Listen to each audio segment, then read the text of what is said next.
Hey, what's going on? I'm Keith here at Sports Vibes TV, and I'm joined by my co-host George from Into the Knicks Verse. This is the Knicks Syndicate pregame show. So, George, how's everything with you? Doing well today. A little bit better than yesterday, but still not as good as I wish I was. How about yourself? I'm doing all right. I'm doing all right, man. Hopefully, the Knicks can come out today and get a win. Just add to the positive vibes on this day. It's Valentine's Day, so for those of you guys celebrating, I want to say salute to you. Happy Valentine's Day, Yep. George. Oh man, the Knicks have been a story over this road trip. Finished the trip what 1-4. Yeah, 1-4. And we've heard Remember we from said we could come back 1-4. yeah, and that's exactly what happened. Luckily for us, it wasn't a clean sweep on the road trip, but I mean, at 1-4, past the trade deadline, we still have our vets, so it's a real interesting place for the Knicks to be. We're all, as fans, I think, interested in seeing which direction the Knicks decide to go. At one point, we thought they were going to go with the youth movement and start playing some of these younger guys, but now we're past the trade deadline. We couldn't move on from the vets, so we still have them on this roster. And with a coach like Tibs, they're going to be, pretty much involved moving forward. So it's a real, weird spot, I think, for the franchise to be. Joe, what are your thoughts on where we are positioned currently? I think honestly, I think we're well. I mean, in some ways, we're fine. In some ways, we're fine. But and I can get into specifically how. But the thing is, like, it doesn't feel that way. As a fan, you want your team to play well, especially when they get out with a nice lead. I mean, we had leads in 3 games that we ended up Yep. losing. 2 of those 20 plus leads and ended up losing. We Tibs played RJ unnecessarily in that other game, and then we lost him. Now we don't probably not going to see him until after February 25th. After. Yep. So there's a lot of things to be annoyed at, upset about, but in its totality, I mean, other than the Knicks making a huge big trade, nothing much was really going to change, other than maybe opening up some room for the younger guys to slot into the rotation permanently, as opposed to now we're kind of in limbo. So in that respect, that was that's a step backwards, and I don't feel like we have too much direction right now. Yeah, And we don't know where this franchise is headed. yeah, yeah. And I don't know about you, but I'm still annoyed that we haven't heard from Leon Rose. We saw Rob Pelinka got up there, gave a little speech. It's nice to hear from the guy who actually makes the ultimate decisions. Now, Rob Pelinka isn't the one who makes the ultimate decisions in that hierarchy there, because Lakers have a different setup. But And I'd question whether Leon Rose is the one that's the ultimate decision maker. yeah,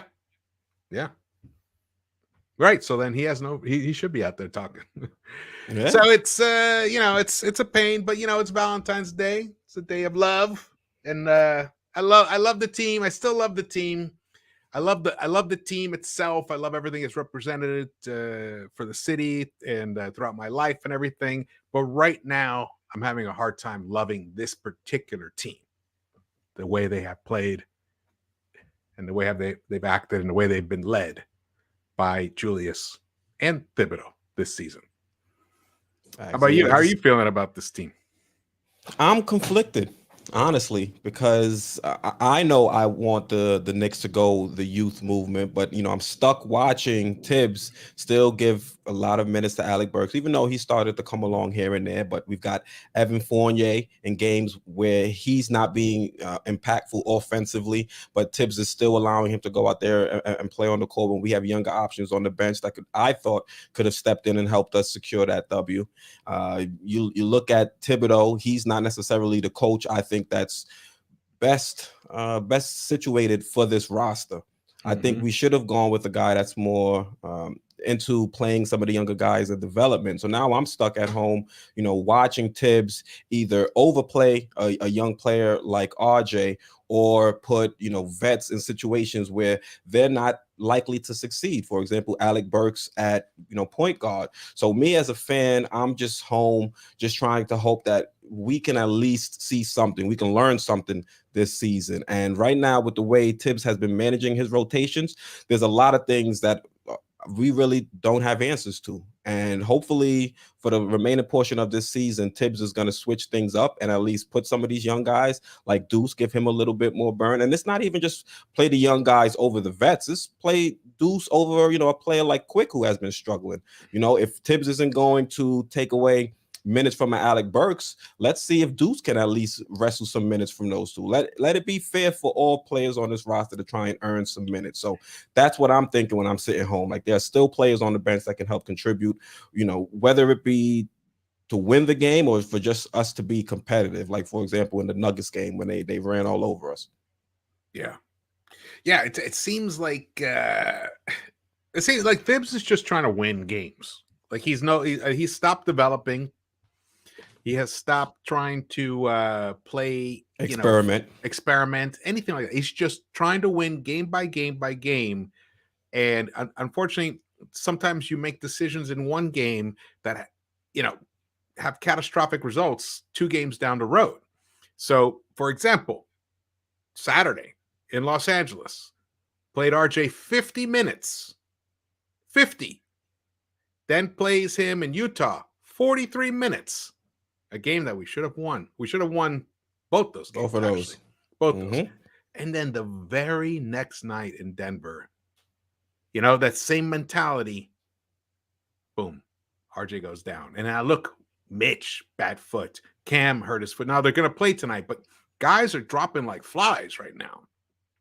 And that is because this coach is I think he's just coaching for his life, for survival right now. Mm-hmm. And I feel a little bit bad for him because, again, to bring it up again, because I do want to hear from Leon Rose. I want to hear what the direction is. Tibs he's the one taking all the bullets for this team. Now, he does make the decision and the rotation and stuff, whatnot. And I guess he has somebody put on roster construction, but he's not the main guy in terms of roster construction. And we just went through a roster construction period where only one thing was done. And it was trading out a guy who wasn't in the rotation for a guy who must absolutely be in the rotation. And every time he's out there, even though he does some crazy thing like that step back 3-point shot with 14 seconds, I was like, "What? Come on, bro! What are you doing? Do you not realize what's happening here? Do you not understand what you got to be doing? You can't be chucking up shots like that unless you're going to make it." It's one of those things. If you're going to make it, then so be it. Like OB with his between the legs dunks. Like, if you're going to do it, you got to make it. You can't be heaving shots like that up with 14 seconds left. But other than those kind of things, he showed the type of ability that he has, and he needs to be out on that floor. Facts, George. Preach. Hashtag free Cam. So I want to give a quick shout out to the people in chat. Yeah. Shout out to SV Nation. We got D.Beer. He's saying, I'm not. I'm here to whine. I'm here to beef, whine, moan, and groan. D.Beer says, Keith George, salute. 19 comment. NYC84 says, salute Keith and George. We've got Geraldine MacGyver tuned in as well, saying happy Valentine's. Happy Valentine's Day to you as well, Geraldine. Lex the Destroyer, part of the mod crew. Salute. Appreciate you. Hey, where's Lex? I didn't see him. Salute, Lex. 19 comment NYC84 says, Keith, that was the best Super Bowl halftime show ever. Respect the legends. Yes, that's a Snapple fact. I'm a big 50 Cent fan. He was one of my favorite rappers growing up, so I was hyped for the Super Bowl halftime show. I worked on that first video of his. Did you really? In the club? I was an assistant editor for Dre's production company. Word, that's dope. Yeah, that's dope. Which meant I ended up doing editing. You end up doing all kinds of stuff. Yeah. Yeah, I worked on the games documentary, that whole documentary, and some M&M commercials and stuff. It was a great gig. I only met Dre once, but that was I only met Dre once. Like majority of the people watching have ever met him. Well, what's funny is I'm not like rap's not my thing. Obviously, it's not. But I was like, hanging out with the best, rappers. Yeah, you're hanging out with some goats. Yeah, so it's pretty good stuff. I thought it was a great show. It was great for LA. It was a great win for Los Angeles. Man, did you see LeBron's tweet? No. Yeah, the city of champions. Here we go. Yes, they're gonna get all 3 franchises to do a celebration. He's going to try and pull it together. Get the Lakers, Dodgers, and Rams, because remember, Dodgers and Lakers weren't allowed to have a parade. Mm-hmm. Oh, yeah, So, true, because of COVID. You're right. Yeah. You're right. And then friends are asking me, "You think it's possible?" I say, "Hey, if anyone can pull that off, it's LeBron." Yeah. So I think we might see it. The City of Champions deserves a parade, and New York, man. That's what like pains me so. I live out here. All these teams celebrating championships, not just wins or deep runs. They actually get it done. And you know why they get it done? Because they swing for the fence. They go for the home run. They're not with these little bunts, these little hits, like all that bullshit. They try to go for it. And they move like a big market team. Yes. Look what the Dodgers have done. Look what the Lakers have done. You know, and then the Rams. The Rams, beautiful. Trade for Von Miller. They pick up OBJ. They make that big trade for Matt Stafford, who, you know, he had that stigma. Oh, a number one pick, never fulfilled the promise. And then now look. But meanwhile, we all whine. We didn't want to trade for De'Aaron Fox. Come on. I still don't want to trade for De'Aaron Fox. I know, but you got to try stuff. What are we doing? I hear you. But I don't think that was the one. I tell you, we trade for De'Aaron Fox. He instantly is the best player on our team. That's true. But do you see De'Aaron Fox leading us to a championship? Hey. Because if not, then you're swinging at the wrong fence. It. I know, but you upgraded your talent. Look what the Nets did. The Nets kept flipping players, kept flipping until then they had Jared Allen and Karis LeVert, and then they flipped those, and then they ended up now they're all in the All-Star game together. And Cleveland, look at the situation they're in. And meanwhile, we sit here twiddling our thumbs, debating whether we should pick up Goran Dragic. That's probably why they brought in Rosas. Yeah, what are we doing as a franchise? Mm-hmm. I mean, it's kind of a joke. You know, we didn't treat Mitch Robinson correctly, and now look, I know we're going to get into that, but yeah, we'll get into that.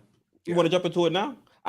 Let's jump into where we are currently, because we were talking about the 1-4 road trip. Also want to give a shout out to Menno. Yeah, shout out to the chat again. Sorry guys, we didn't finish our shout out to you guys. Thank you guys for joining us today. Don't even know how to feel at this point, not actively rooting for losses, but it's possibly best if we tank for a higher draft pick. Well, if you ask Julius Randle said, you know, oh my God, we should be encouraged. That's how far we've fallen.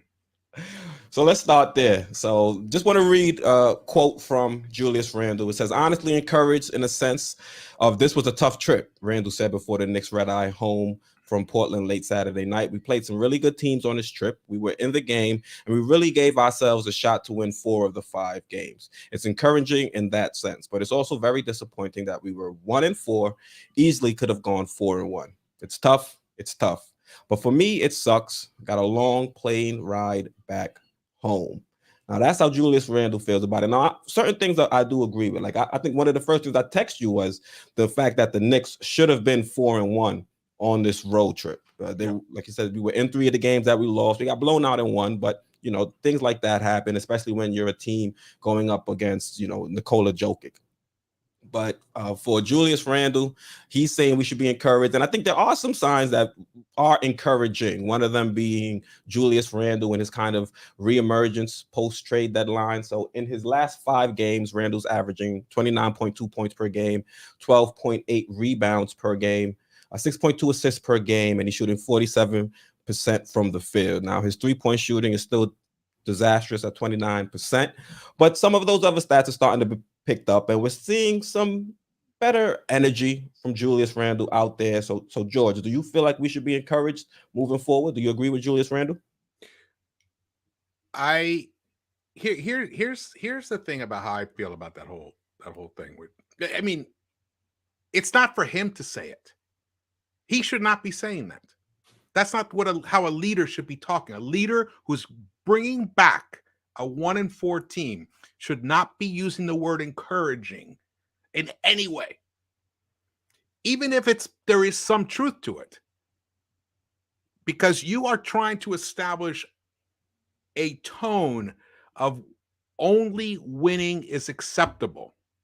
And once you start using that other type of language, you're allowing mediocrity. You're allowing yourself to feel good about losses in any way. And you should leave it for us to say it. Leave it for us to say, well, you know what? 1-4, they played kind of well, blah, blah. You know, the leader should not be saying that. That's what I'm saying by he's not a leader. And if you heard Tibs too, I mean, Tibs, he was not going to say encouraging at all. But I honestly, I was really disappointed to hear him say it. Though Julius's turnaround has been awesome. You know, got to shout him out for that. He's attacking. He's getting over. When he has the ball and he's bringing it over, he's getting over in like 4 seconds, which is great. I mean, that gives you an extra 4 seconds on the shot clock to, you know, attack the defense. He's attacking the defense. Just also to point that out. He's not waiting to see how many defenders are going to come out at him. He's attacking. He's trying to make things happen. He's making decisions quicker. He's attacking before he has to think too much. He's making his initial decision and acting on it, and I think that's great. And look, his mid-range is, you know, starting to tick back up a little bit. He hit a couple of 3-pointers, so that was nice, even though still you got him 29% tier in the last 5 games. He didn't hit any 3-pointers in the last game, but he did the previous one. Yeah, he's been better. He's been aggressive, but you know, he still makes, you know, mistakes. He still doesn't close out in the 3-point line on defense. He gets lost in the paint. He doesn't, you know, handle the switches well. So there's still that kind of situation. But in general, I was appalled to hear him use that word, encouraging. I don't know. How did you feel about it? Well, I'm not too encouraged because you look at Julius Randle, and one of the talking points was the fact that Julius Randle was underperforming from the version of Julius Randle we had last season. And that was a big reason we were struggling. Well, over the last 5 games, you can argue that Julius Randle was kind of outperforming himself from last year, at least statistically. And this team is still 1-4. So even with the resurgent Julius Randle, over these last 5 games, we have a worse record than when we had him, you know, prior to this reaching stretch. So that's kind of confusing for me. The fact that this team is still finding ways to lose, even when Julius Randle is at least statistically, you know, doing his part, whether that be coaching, whether that be, you know, bad play or bad decision making by other players out there on the court. This team is still finding a way. Like you said, you mentioned in a couple of those losses, we had 20-point leads. So at some point, this team was firing on all cylinders. And even with Randle performing like this, we found quarters or periods or large periods in the game where we just completely stalled and allowed a team to come back and retake the lead and get a W. So looking at it and analyzing it in that light, there's nothing for me to really be encouraged about. You know, yes, I'm happy we were competitive in a lot of those games, but if you look at the losses and the lack of fight you saw this team had, you know, late in those games, you can't be encouraged by what you saw. Yeah. And also it depends on what from what place are you looking at it to feel any sense of encouragement. I think the whole season has been a catastrophic failure. I believe I don't believe that this roster, as currently constructed, is a sub 500 team. So the fact that they are sub 500 means that they're all underperforming. And Randle gives you 29 points for 5 games, but he can't close out a win when you need it. What's the point of scoring 30 points if you can't score them when the team needs them, when we're there to close and get a win? 3 times. 3 times he couldn't do it. So, like someone put in the chat, it's empty stats. In some ways, it feels a little bit like that if it doesn't amount to winning. Now, he has played better. So let's absolutely acknowledge that. 100% he's played better. But I think he had done so much damage to the roster by the way he had been playing that it's going to be I think a lot of the other players they feel lost right now.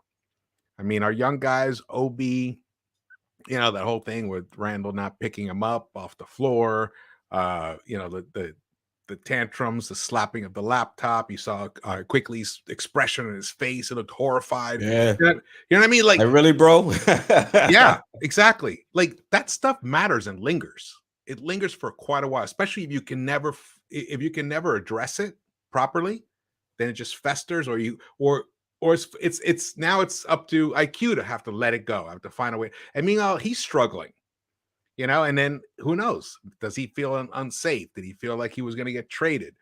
There's so much turmoil going on with this team right now that it comes down to three people: Tibs, Julius, and Leon. That's allowed this to continue the way it has. So I'm totally I'm discouraged. Let's put it that way. That's what was so weird about hearing him say it. I mean, the fan base was shattered after that game. Shattered.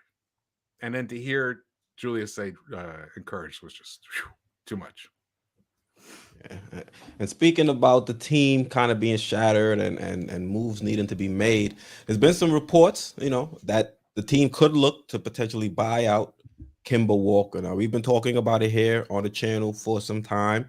He had a decent performance, I guess, if you want to say offensively, with the 17-point, I guess, explosion at this point.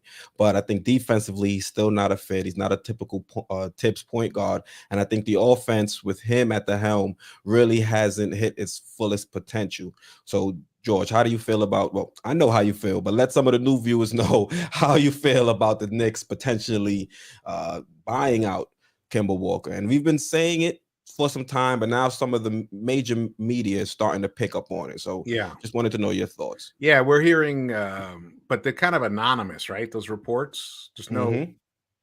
Yeah, you have them. Yeah, like Ben Watson tweeted that out.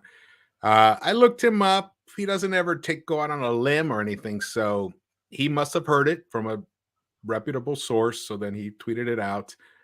I would like to believe that this is true and that Kemba will be bought out, and then he can find a home somewhere else where he's better suited.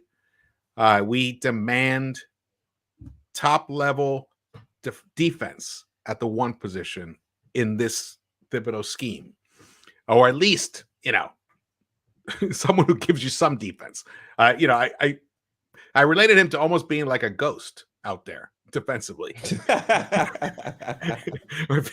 Guys were just going right through him, like he's a little puff of cloud around him. And he's Casper the Friendly Ghost, as Big Task wrote in the chat and the video that I dropped. He's just always smiling and invisible on the defensive end. So in that respect, he's got to give you 35 points to make up for his defensive inadequacies. And 8 assists too, because if he's dropping 35 points, he's really not getting the team involved. You see, Knicks will still go out there and lose. Yeah. I did see him try to play make a little more, get a few more assists. I saw all of that, but then it just stopped. Just totally, they went to iso ball. That was a weird thing. That was the other part of that article. Or I guess that wasn't the same article, about how Julius, they just revert. That's just a play they run in the fourth quarter. That ISO play. It makes no sense. I mean, it usually doesn't work throughout the game, and then they want to go to it in the clutch. Yeah. They're like, okay, we have this play that never works in quarters 1 through 3, but let's try it in fourth quarter when we're fighting for the win. Maybe they'll get caught off guard. Yeah. We'll just scream ISO, put Randle on his own little corner on the left side, and then say, do your thing. Yeah. And maybe they won't recognize. They should use it as a decoy. Yell ISO, and then just run a whole different play on the other side. It's ridiculous, man. Yeah. Also, in some news, this was actually pretty big from Berman. There's a couple excerpts. I'll read them for you guys real quick. So the first one, it says, according to the source, 2 of the teams who had contacted the Knicks about Mitchell Robinson got the impression they will lose him if he becomes an unrestricted free agent this summer. The source said the relationship between Robinson and the Knicks currently isn't on firm ground. Now, this is a little further along in the article. It says the Knicks' decision to not trade Robinson for assets shows they at least feel Robinson would accept a contract extension if one is offered. They can offer him an extension of 5 years, $55 million. And this is the last excerpt from the article. It says another NBA executive says Knicks strategist Brock Aller was in favor of trading Robinson as he's in charge of assets management. Knicks coach Tom Thibodeau, meanwhile, is believed to be a big fan of Robinson, and perhaps he won out. Now, George, how do you feel about this story about the Knicks potentially losing Mitch in free agency? This would be another situation like the Frank Ntilikina situation, but this would hurt much more. I think this season we've seen Mitchell Robinson grow into a dominant force, I think, on the defensive end. We're still waiting for him to kind of grow offensively, but when it comes to his defense, also his offensive rebounding, he has made or found ways to make an impact, even if you don't see it in the block numbers. When teams are attacking, you can see that there's a different approach when you have Mitchell Robinson there in the paint. So how would you feel about Mitchell Robinson potentially leaving in the offseason and the Knicks not being able to recoup any major assets? Because even if we move on from him in a sign and trade, you would have to think that we probably would have gotten more if we traded him at the deadline. Yeah, my feeling about all this, it was a gamble. It was a gamble that they kind of had to take because he was coming off a pretty devastating foot injury. You didn't know how he was going to respond, so you couldn't offer him a contract. And who's to say he would even have signed it anyway if they had offered him an extension? So it was a tricky situation. I think they had to basically take this gamble, say, hey, let's play him, and we'll address it in the offseason. If he plays well, we'll make every effort to hold on to him. And I think we have a decent chance to hold on to him if we give him, offer him, a decent competitive contract. I think he'll stay unless someone comes in. The problem is there's always the risk someone comes in and blows him away. With an offer. Is this the max we can give him? 5 years, 55? That seems low. Yeah, because if that's the max, he might be out of here. The other thing is that seems wrong because he's unrestricted. So can we offer him anything we wanted? Well, I think there's certain, depending on the contract structure, there's certain limitations that you can offer. Like, for example, when Christian Wood was a free agent, I think the most he could have signed for was like $12 million a season. That's why his contract is so low. So it all depends on, the minute details within the contract and within the CBA. So there are some caps. I don't think he'll be available for like a max deal or anything like that. There is going to be a limit in what teams can offer him. Yeah. Man, plus he was a second round pick. But that doesn't seem, maybe that's like as of today because of certain limitations that we have. Because remember, we could only extend Julius Randle X amount of dollars when we signed him to an extension. Yeah. We couldn't give him a full supermax. We could only give him a certain raise. I think in that situation, what was it, about maybe a 20% raise or something of that nature from what he was making? So maybe that might be why you're seeing a value that's so low. That's the only thing I can think of. Yeah, maybe. That could be. But if the most we can offer is 555, he might be out of here. Because somebody can easily offer 12, I think. Yeah. Yeah. Thing is, he is injury prone. He's hurt now. Is he going to be? I think actually we surveyed that it's a solid. He put the starting five up. So we got Kemba, Fournier, Grimes, Randle, and Mitch in the starting lineup. So he's back. Yeah, and Cam is available to play too. That's good, especially now that he's got an opportunity to play and he's shown some signs. He's given us some flashes. I definitely want to see him more involved in the rotation. So the fact that he's available to play is good. You know what? This is a kind of situation where because Mitch. I mean, I hold a special place in my heart for Mitch. I was there for his very first summer league game ever, and I've always enjoyed watching him. I always thought he was a really undervalued center. I think what he brings to the game at that position, like there really aren't that many other guys that do it in the whole league right now.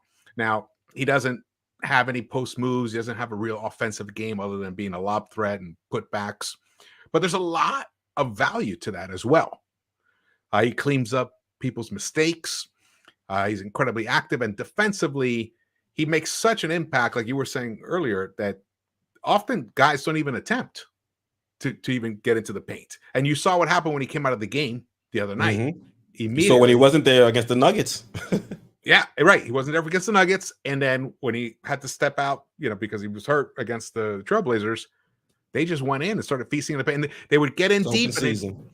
And even if we collapsed, they would still kick out to the open guy. They get wide open threes. Simon's got a few of those. Who else got one of those? Anyway, the point is that he's a key piece of how Thibodeau likes to scheme a defense, and you don't have to worry about trying to feed him to get you offense. He will figure out how to contribute offensively somehow without having to demand much attention or high usage in any way. And those guys are valuable. They're really valuable. But the market has been set for these kind of centers. It's somewhere between about 11 and about 15 mil, you think? Yeah, right in that ballpark. Yeah, so I think if we can play within that realm, I think he'll probably stay a Knick. We'd have to do it before he hits the open market, though, because I think there's some team that'll throw the bag at him just off the potential, and they'll think, "Hey, we should do it." And if he turns it down, then that's the gamble we took. And if he gets paid, more power to him. Everybody's. I mean, he's only made like 1.8 million or something this year. This year, right around that ballpark. Yeah. I think in total he's made about 6 mil for his career. Yeah. I think the number one field goal percentage leader in the NBA, and number 5 in blocks, and he's making 1.8 million. The biggest deal in the league. Yeah. And we can't do anything with it. It's like having a great quarterback on a rookie contract and being terrible. Yeah. Unable to capitalize under the low cap hit. We do have a super chat, though, from Sale, the $2 super chat. He says, Knicks' biggest issues are at the point guard spot. That is true. That's why I was shocked we didn't hear more news about us aggressively pursuing a point guard. There was some rumblings here and there with Fox and some here with Brunson, but you really didn't seem like the Knicks was making finding a point guard a priority. Yeah, absolutely. That's 100%. 100%. We need a point guard. And we also need, even though it's funny we're talking about Mitch, but we also need a stretch 5. Mm-hmm. Like a really top level bench stretch 5. I think combining those two, and sometimes we could even play them together if it's a really good, a stretch 5 that can hit that 3 consistently, like a Mo, or we talked about Jalen Smith. He got traded already. Like a Luka Semenic. Luka. Yeah, Luka. I don't know. Play him though. Well, he's not. He's always listed as out. So yeah, I don't know. I don't think he has any type of rim protection to his game, where like Jalen Smith, Mo Bamba, they do. But you have Mitch though. Yeah, if you play them together, it's fine. But I'm saying usually you want one for different rotations. But in those times when you're going up against, let's say for example, we get our shit together as an organization and we make some great deals and we bring in a stretch 5 and we hit again in the lottery. We bring ourselves an impact player who can go right into the rotation. We could be a solid team next year, plus 500, and who knows? We get into the playoffs and we're battling against Cleveland. That's the exact type of team you want to have, that big stretch 5 and Mitch on the floor at the same time to battle at Cleveland. This just so you guys know, this year of the draft, it's the year of the big man, of the skillful big man. That's what I want to hear. The league center in fantasy. Yeah, the league is about to get an influx of very diverse, impactful big men who can do a lot of things. Can step outside, hit the 3, can cross you over and dunk. We're talking about 7-footers who can pass and they can defend. There's like 5 or 6 guys like that. So the league's about. That's where the league's headed. Yeah, let's put it this way: the league. There's about 4, Mobley lights that are out there that are about to come into the league now, and which we haven't had that really. Mobley, other than Mobley, we really haven't had one in a while. Like that, real impact guy. So in that respect, I don't want to see Mitch go. What do you think? I definitely don't want to see Mitch go, but if they're gonna offer him big money, you gotta let him leave. We have Jericho Sims, so we at least have a backup option that we can put him out there and see what he can contribute. I actually liked some of the things I saw from Sims when he got some minutes once Mitch went down and he wasn't available. So, I think I won't say we are in the best position to lose Mitch, but we do have some options where we can look at the bench and say, all right, let's see what he can do and if he can step up. Now, could Sims step up and become a starter day one? I don't know about that. So in the offseason, we would definitely still have to address it somehow. But I wouldn't go and try to break the bank to bring in Mitch. If he had a higher ceiling offensively, then you can kind of justify spending a little bit more at that center position. But I don't think I'd go too far past that 12, $13 million mark. Looking at WCJ and seeing how versatile he is offensively, it'd be hard for me to pay Mitch more than what WCJ is making out there in Orlando. Yeah. Yeah, like I think around that range would be, even though they're different kind of players, I think that would be a fair 12, 13 Well, they're different million. type of players, but I'd rather spend a little bit more on a player like WCJ just because I know he can still be a rim protector and provide and be beneficial defensively, and then still have that offensive versatility where he can knock down the offensive shot and kind of create on his own. Mo is out doing him in blocks per game. I think I understand that, but just because Mo was out doing him in blocks doesn't mean Yeah. WCJ isn't a legitimate rim protector. Yeah. So with him having that ability and him being able to score, I can look at him and say, I understand why he's making a little bit more than a Mitch who can really only impact. He has a lot more to his game on defensive. That's for sure. Yeah, exactly. What do you think about the idea of DeAndre Ayton sign and trade with Mitch? With Mitch, how much money is Ayton looking? Because if Ayton is looking we'd have to put 30 mil, probably something like that. We'd have to give them something else. The trade, I would have to look at the pieces we're giving up, but you look at the contract. If Ayton wants a max deal, you still have to look at our roster. You have RJ. RJ is going to want or command a max at some point, and you're going to want to pay him if he's continuing to perform like has in stretches this season. You've got Cam. I hope Cam is able to flourish and prove that he can be a 1A or, a number 2 in this league. So if he is able to do that, we're going to have to pay him too. Julius Randle is already on the books. And then now to bring Ayton in, who's going to have, I don't know what the max for Ayton is, but you would assume it would be in the $30 million range, if not high 20s. Yeah, I think it's like high to mid 20s. I think like 20, 26, 28. Yeah, but at some point that'll hit the 30s. But within year 2 or year 3, you'll be in the 30 million mark on that contract. So you're talking about 2 players that are going to be potential $30 million a year players. That's in RJ and Ayton. Then you've got Randle. He's pretty close to 30 mil. And if Cam starts to flourish and he demands, let's not even say 30 mil, let's say 20 mil. Because if he's an elite defender he could be a little lower. It could be like 25 mil. We could be able to get him for something like that. Who, Cam or no, Ayton? Because it's also about what the market will offer. Like who's going to step up to offer DeAndre Ayton 30 million per year? Crazier things have happened. You look at that position though. Hardly anyone's making that mistake anymore. What was the last center that got a crazy contract like that? I'll tell you right now, center spot track. I know Jokic is making crazy money, but he warrants that. That's different. Yeah, we're not talking about Jokic and Embiid's that level. Even Rudy Gobert, that's a whole different level. We're talking about that next tier. Well, Rudy Gobert, I think he's making the most. But he's such a unique player. I would love for us to get Chet Holmgren. That would be hilarious. Chet Holmgren would be perfect with this team that we have.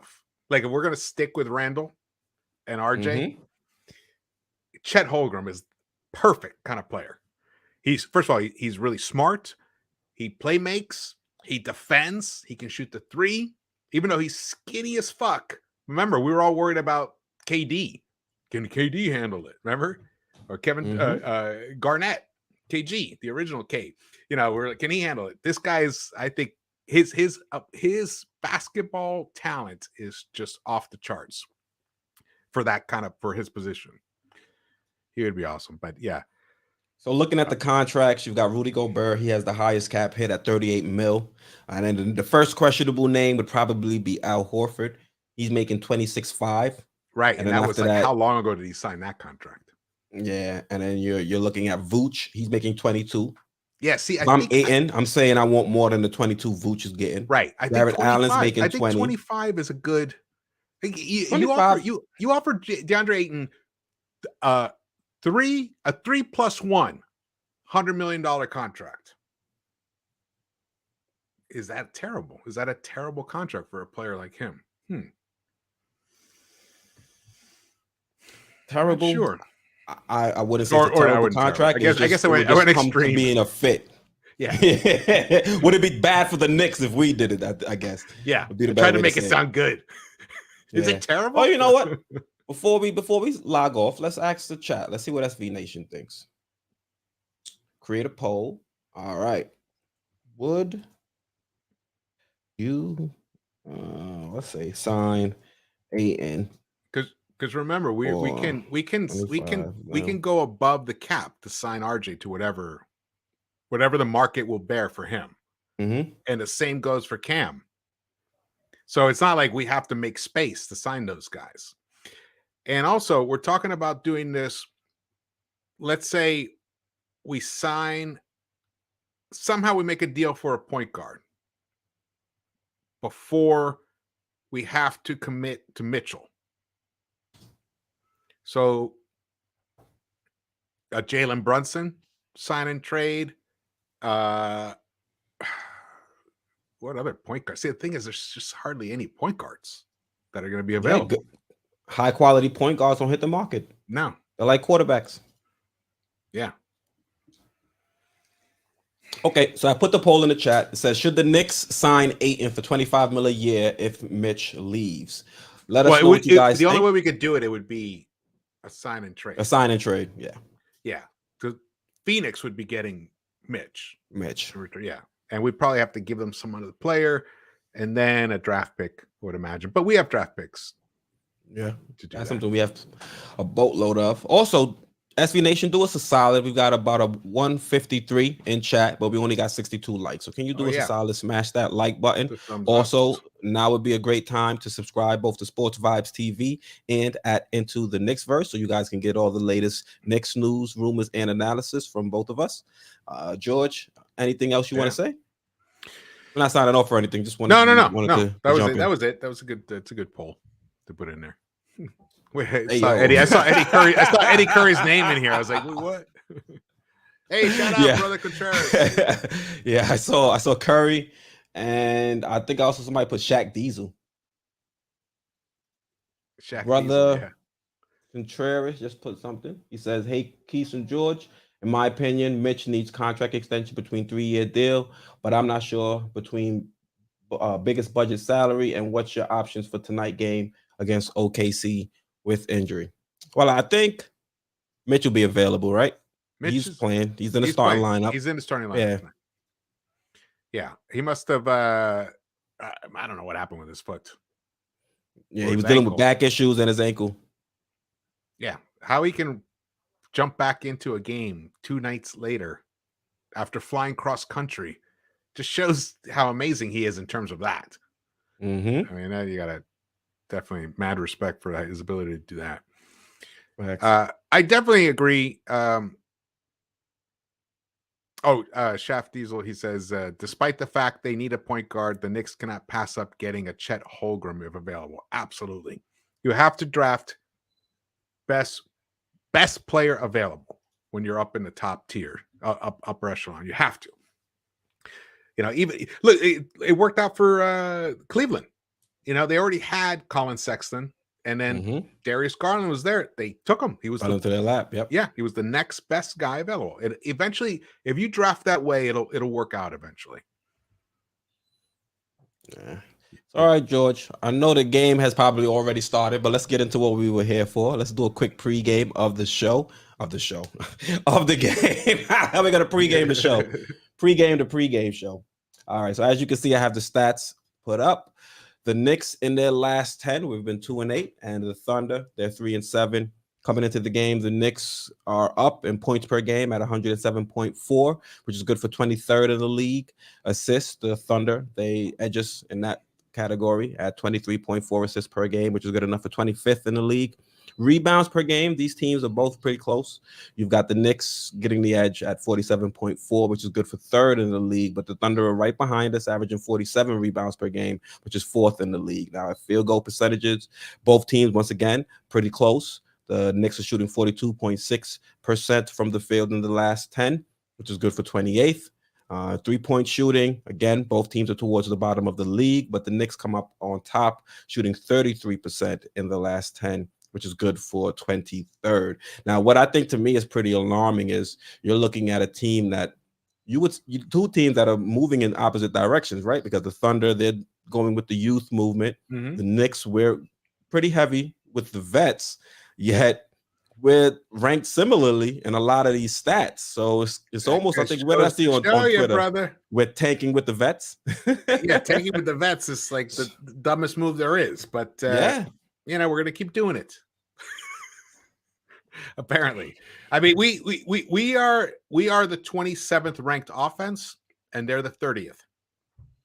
So, and they play the Kings. And they're trying to be bad. They're trying to be bad, right? They're trying. And we're actually trying to win games. Yeah, we're trying to win games. We're keeping our young guys on the bench, minimizing minutes to a guy like Obi when we should be playing him as much as possible.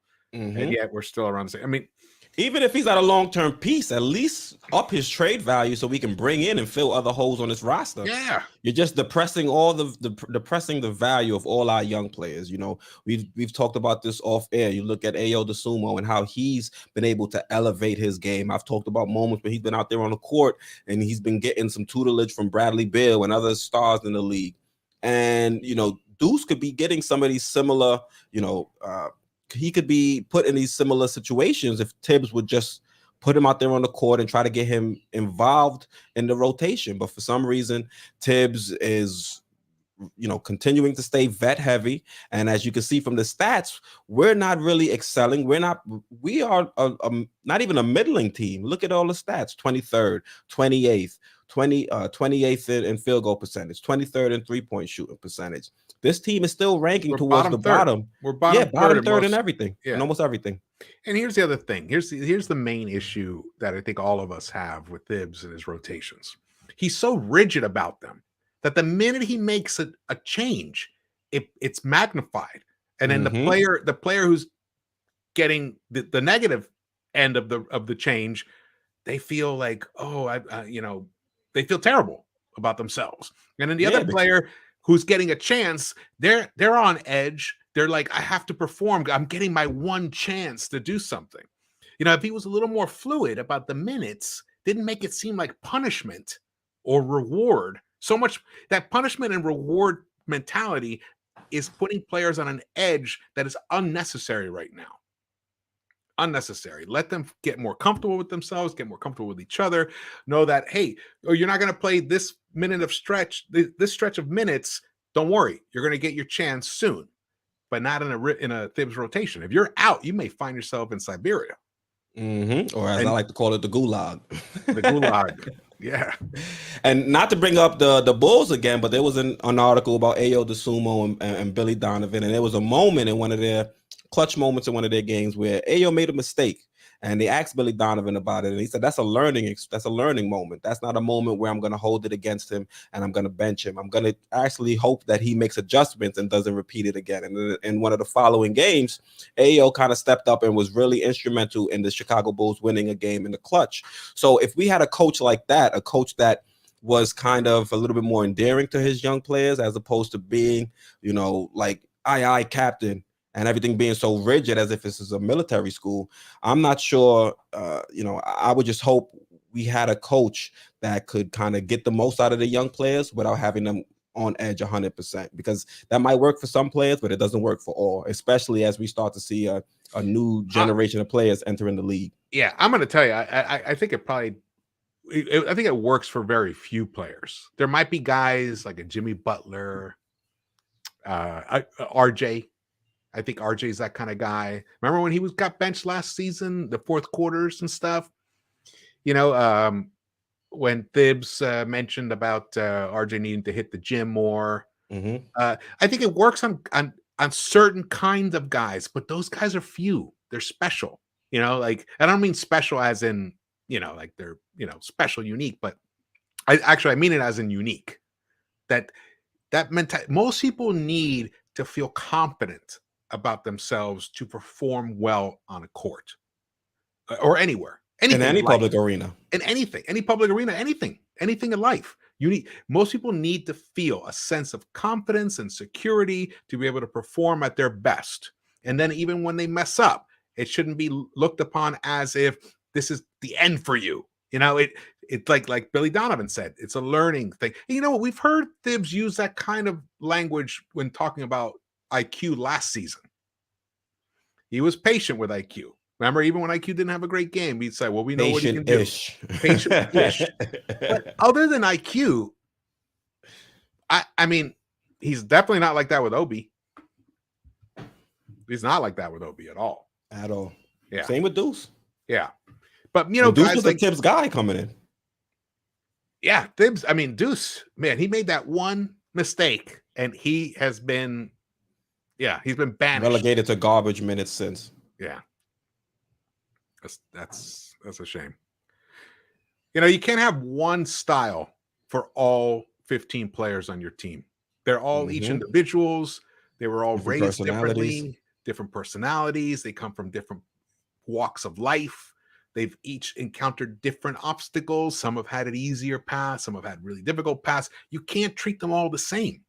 I mean, you try to be fair, of course. Yeah. But I mean, in terms of trying to reach and connect with them, you have to find what works with each guy. I don't think Tibs spends any time thinking about that. Yeah, he's too busy screaming. Yeah. Well, he's panicked now. Yeah, he realizes now. He realizes now. You could see his demeanor has changed recently in the past, I don't know, what do you think, 10 games or so? Remember, we talked about this a while ago. He seemed a little beaten down. He seems like he's had some conversations and he knows if this thing continues to derail, he may be in some trouble. Yeah. Yeah. I'll go that far saying that, because it's not just the fact that we're continuing to lose, because if you look at the standings, we still have a realistic shot of getting into at least the play-in. It's the manner in which we've lost this game, where the team looks like it has no answers, whether that be the players on the court or the coaching staff. So if we continue to have these type of performances, you have to say, all right, you know, a lot of these players for the most part are going to be here for the long term if we can't get them out of here via trade. At that point, we have to look at the head coach and see if maybe a change can be made there to get the most out of the players that we either, you know, drafted or signed to these contracts that we can't move. Yeah, because there's no guarantee we'll be able to move off of Fournier. A lot of people say next season a lot of these contracts will be expiring contracts. I looked at Fournier's stats and everything. I mean, he's right. He's in the top 20 in 3-point shooting. I mean, he will be able, if we have to attach an asset or two because maybe we overpaid for him a little bit, he still has value. You know, it's just a matter of what. So I think we'll be able to move him if we so choose. He's actually been he's the least of my problems right now. Evan Fournier, except for last game. What, 1 of 12 or something? Woo! 1 of 11, I think, or something like that. That was brutal. Oh, the game started. We're already down 8. Yay! No way, you're lying. No way. Come on, George, don't do that to me. There's no way we're down 8 to the Thunder. I don't think Shea Gilgeous is playing. Or he wasn't on the injury report. Or Lou Dort. I don't think Lou Dort. I know Dort is out. He was on the injury report. He's listed as out. Yo, no don't SGA. do that to me, George. Yep. And we're down 8. Yep. Yeah. I wonder if Julius still feels encouraged. I'll be at the game on Wednesday. I'll ask him for you. That's right. You go to the game. That's right. Facts. Yeah. All right, George. Anything before we sign off and get to this game? Hopefully, this will be a comeback. There's no reason we should lose this game. Yeah. No. We say that. Yeah. We say that a lot, and we still end up losing. Yeah. No, just a shout out to the Holy chat. Thank you smokes. guys for joining us. Really appreciate all your support, and definitely hit the thumbs ups and subscribe to both our channels. Be awesome. And I'll be doing the pregame show on Wednesday. On Into the Next Verse, because Keith is going to be at MSG. That's right. It was your turn to host anyway. It just lined up perfectly. Yeah, it did line up. It did line up perfectly. Yeah. Oh man. All right. Well, thank you, SB Let's Nation, get this for tuning in. We'll get this one. Facts. We have to. I don't see why the Knicks would lose this game, but fingers crossed. Hopefully, we can figure it out. Once again, I'm Keith, host of Sports Vibes TV. That's my co-host for the Knicks Syndicate pregame, George from Into the Knicks Verse. Make sure you guys are tuned in to both